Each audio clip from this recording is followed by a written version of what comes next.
로마서 1장에서는 유대인이 아닌 사람들의 죄들에 대해서 쭉 지적을 했습니다. 그러면서 로마서 2장에서는 유대인들의 죄에 대한 이야기입니다. 왜냐하면 유대인들은 그들을 판단합니다. 너희들은 사형에 해당한다. 이렇게 그들을 판단하는 거죠. 그러면 사도 바울은 다시 3장에서 그들에게 이야기합니다. 그럼 판단하는 너희는 나은 게 뭐냐? 이렇게 이야기하는 겁니다. 판단하는 너희가 나은 게 뭐가 있느냐? 이렇게 이야기하면서 너희의 논리를 가만히 생각해 봐라. 너희의 논리를 생각하면 너희의 논리는 이렇다. 그런 이야기예요. 오늘 성경에 나타난 말씀이 조금 이해하기 어려운 어구로 쓰여져 있습니다.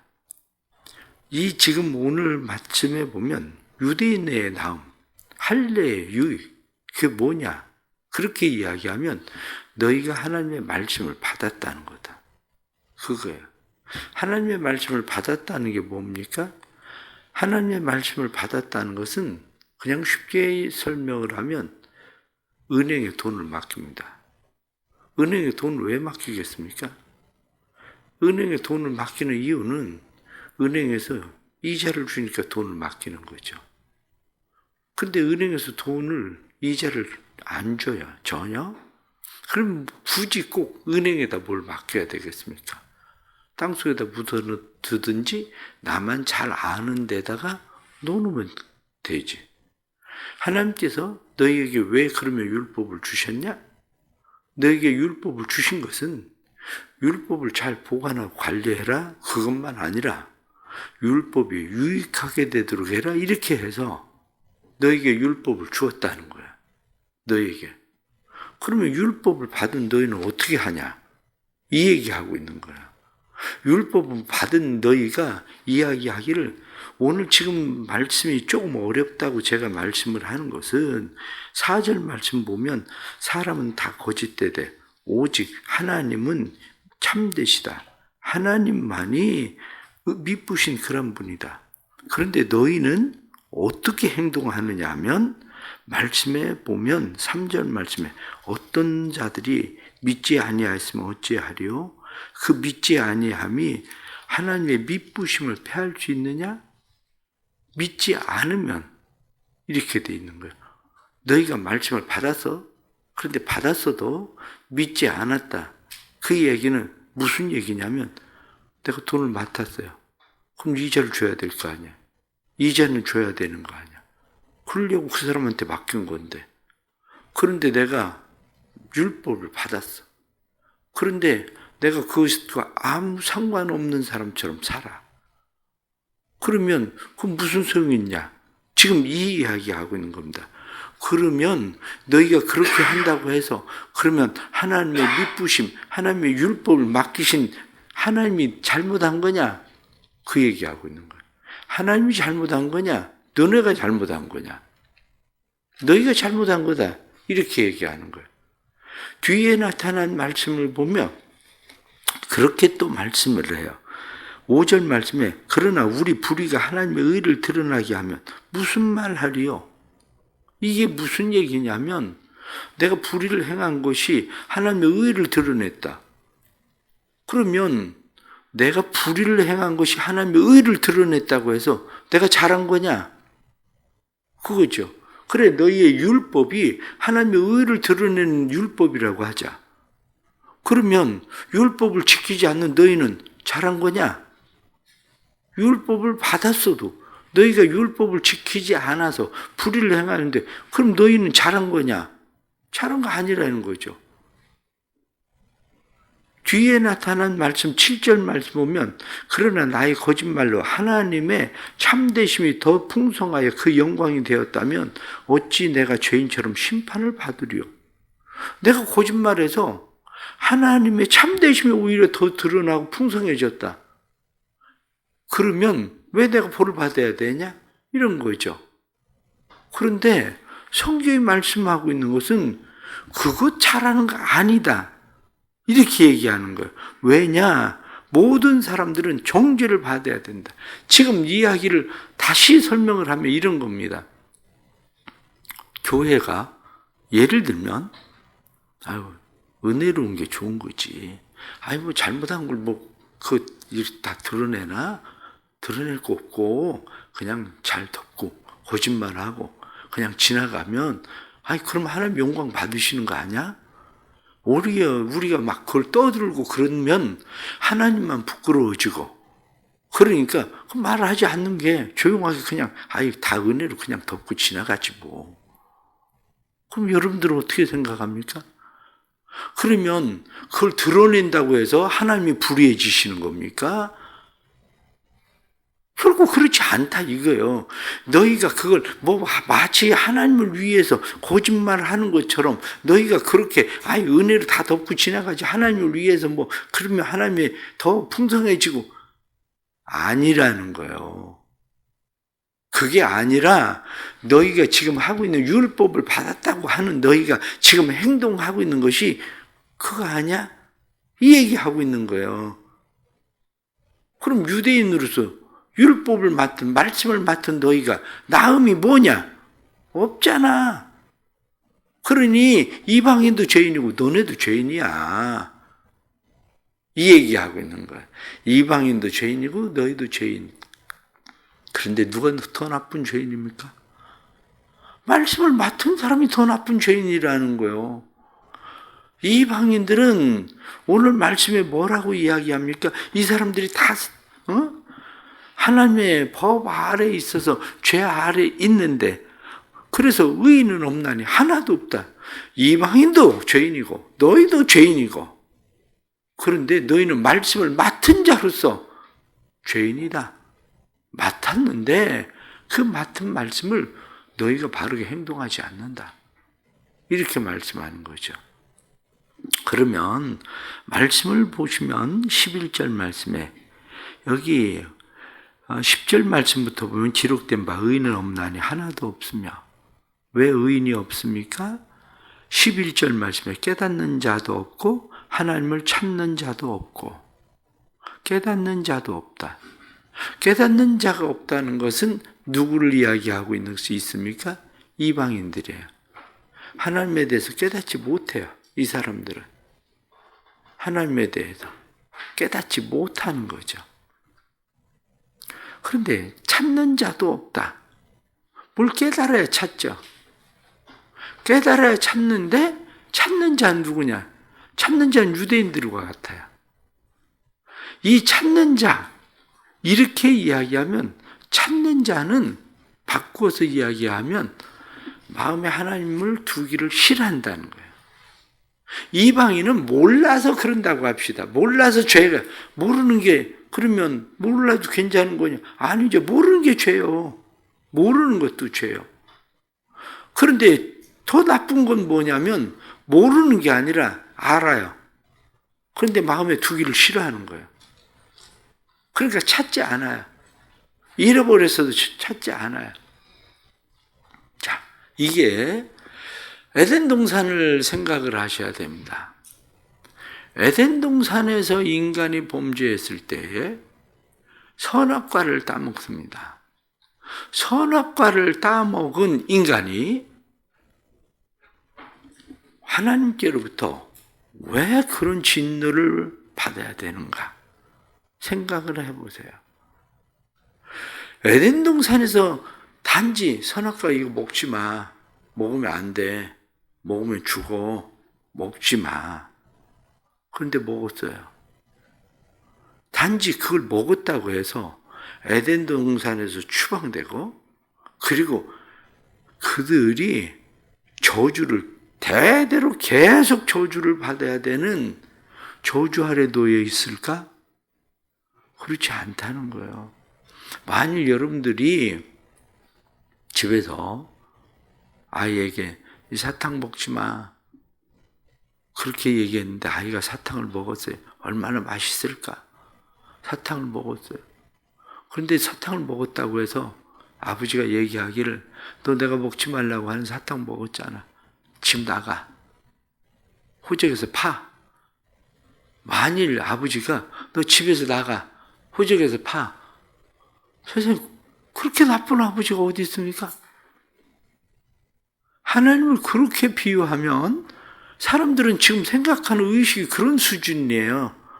하나님이 아니 선악과 하나 먹었다고 그래서 아니 집 나가 호적에서 파. 아니 그런 정도 하나님이라면 이렇게 사람들이 생각하는데 그게 아니고 그럼 마음에 하나님 두기를 싫어하는 얘기를 하고 있는 거예요. 하나님 두기를 싫어하는 거. 자, 그러면 이렇게 생각을 해보세요. 결혼을 한 사람이 결혼을 하면서 살다가 남자든지 여자든지 다른 사람과 부도덕한 성적 관계를 맺었어요. 그런데 부도덕한 성적 관계를 맺었을 때 그게 받아들이는 사람은 어떻게 받아들이는 겁니까? 변명하는 사람은 그렇게 얘기합니다. 나 당신 여전히 사랑해. 나 당신 여전히 사랑하는데 내가 실수한 거야. 내가 당신 여전히 사랑하거든. 그런데 그 중에 하나 그냥 내가 잠깐 저기 한 거야. 그럼 여러분들은 그냥 받아들이겠습니까? 그럴 수도 있지 뭐. 아니면은 그걸 못 받아들이고 무슨 말 같지 않은 소리를 하는 거야. 당신은 이미 나를 당신 마음에서 밀어냈잖아. 내쫓았잖아. 이렇게 받아들이겠습니까? 바로 이 문제란 말이에요. 선악과의 문제는 단순히 애가 사탕 먹었다고 집 나가 호적에서 파 이 얘기가 아니라 마음에 하나님 두기를 싫어했다는 얘기예요. 하나님을 내 마음에서 내쫓았다는 얘기예요. 그게. 그러니까 결국 유대인들이 하나님의 말씀을 받았습니다. 하나님의 말씀을 받은 유대인들이 지금도 여전히 행동하고 있는 것은 뭐냐면 하나님의 말씀을 받았음에도 불구하고 마음에 여전히 하나님 두기는 싫어한다는 거예요. 그것을 뒤에 나타난 말씀을 18절 말씀 보면 그들의 눈앞에 하나님을 두려움이 없는 일을 함과 같으니라. 이 말씀은 무슨 얘기냐면 그러면 우리가 언제 하나님을 내쫓았냐? 우리는 하나님 내쫓지 않고 우리는 하나님 여전히 우리 안에 계셔. 우리가 그러니까 율법을 가지고 있지? 이렇게 얘기합니다. 그런데 성경은 뭐라고 얘기하냐면 무슨 얘기하는 거야? 사도 바울은 무슨 얘기하는 거야? 너희가 하나님을 두려워하기나 해? 이렇게 말하는 거예요. 너희가 하나님을 두려워한다면 그렇게 행동할 수 있어? 하나님 두려워하지 않잖아. 이 얘기하고 있는 거예요. 자, 그러면 이것을 그리스도인들에게 오늘날 적용을 해보세요. 그리스도인들은 하나님을 찾는 자라고 얘기해요. 그래서 우리는 하나님을 찾는 자, 그래서 하나님을 우리의 마음에 받아들였어요. 하나님을 마음에 받아들였는데 문제는 어디에 있습니까? 하나님을 진짜 두려워합니까? 여기 문제가 있는 거예요. 하나님을 두려워하지 않는다는. 하나님을 두려워하면 교회에서 그렇게 싸울 수 있습니까? 천만에요. 애들도 집에서 아버지가 없으니까 형제끼리 싸우지 아버지가 두려우면 그렇게 싸우는 않아요. 집에서 아예 아버지가 있어도 막 싸우는 형제들 많던데 그거는 아버지를 마음에 아예 두지 않는 사람들이지, 아버지를 무시하고 아버지를 내쫓은 사람들이지, 그거는 아버지를 최소한 마음에 두고 있는 사람이라면 아버지가 들어오면 싸움 멈춰요. 신앙생활도 마찬가지예요. 신앙생활도 문제가 어디에 있느냐? 오늘날 그리스도인들이 거의 하나님을 두려워하지 않는다는 거예요. 하나님을 두려워하면 교회에서 그렇게 싸울 일이 없어요. 하나님 무서운 줄 알면 신앙생활을 그렇게 할 리가 없어요. 하나님을 무서워하지 않는 거예요. 하나님을 그러면 어떤 존재로 생각하느냐? 하나님을 사랑의 하나님으로 생각하는 거예요. 사랑의 하나님. 사랑의 하나님이기 때문에 조금 전에 얘기한 것처럼 나의 거짓말로 하나님이 드러나면 그럼 잘 되는 거지 뭐. 이런 수준인 거죠. 그런 거. 하나님을 두려워하지 않는 거, 하나님을 사랑하는 거, 이 두 가지가 다 필요한 거거든요. 예를 들어 생각하면 이렇습니다. 다윗이 왜 바세바와의 범죄를 했겠습니까? 다윗은 늘 피해 다니고 도망 다니고 그러면서 하나님에 대해서 어떤 인식이 강해집니까? 두려워해야 될 하나님이 아니라 사랑의 하나님으로 다윗이 인식이 강해져요. 점점 사랑이 나를 사랑하셔서 나를 이렇게 성전 건축하겠다고 그러니까 축복도 하고 나를 이렇게 축복하시는 하나님의 사랑의 하나님에 대한 인식이 강해집니다. 그러니까 죄를 짓는 거예요. 하나님 무서운 줄 알았으면 다윗이 그러지 않습니다. 그런데 하나님을 사랑의 하나님으로 인식하니까. 그럼 반대로 요셉은 어떻습니까? 요셉은 하나님을 두려운 하나님으로 인식해요. 그렇기 때문에 요셉은 내가 여호와 앞에 어떻게 이런 큰 죄를 짓겠습니까? 내가 할 수 있는 일 아닙니다. 이렇게 하는 거예요. 오늘날 교회가 왜 이렇게 엉망이 됐냐? 간단합니다. 교인들이 사랑의 하나님을 원하고 설교가 맨 사랑의 하나님만 얘기하니까 교회가 이렇게 엉망된 겁니다. 솔직하게 얘기하면. 종교개혁들이 일어날 때에 영국이든지 아니면 미국이든지 신앙의 부흥의 운동이 일어날 때에 특징 중에 하나가 있습니다. 그게 뭐냐면 지옥에 대한 설교가 넘쳤다. 그 얘기였어요. 사람들이 왜 그렇게 회개를 했는데요? 사랑의 하나님 때문에 회개했나요? 아니에요. 그게 아니라 그때 부흥의 운동이 일어난 시기마다 특징은 뭐냐? 지옥에 대한 설교가 넘쳤다. 오늘날 문제가 왜 이 모양 이 꼴 됐냐? 간단해요. 집에서 애들 왜 그렇게 버르장머리 없어졌냐? 간단해요. 몰라서 그런 겁니까? 애들 사랑으로 오냐 오냐 하면 그 애들 뭐 다 되고 아이고 세상에서 가르치는 지식 그거 가지고 심리학 그거 가지고 애들은 그렇게 가르치면 된다. 어림없는 소리. 인간의 본성이 칼빈은 이야기하기를 전적 타락한 인간은 스스로 그리로 가지 않는다는 거예요. 전적으로 타락한 인간은. 그럼 전적으로 타락한 인간이 스스로 그리로 가지 않을 때의 방법이 뭐냐? 율법이라는 게 왜 필요하냐? 율법은 죄에 대해서 알게 하고 죄에 대한 두려움, 심판에 대해서 알게 함으로 그리로 가게 만드는 것이 율법이라는 거예요. 이게. 그런데 우리는 율법 안 가르치잖아요.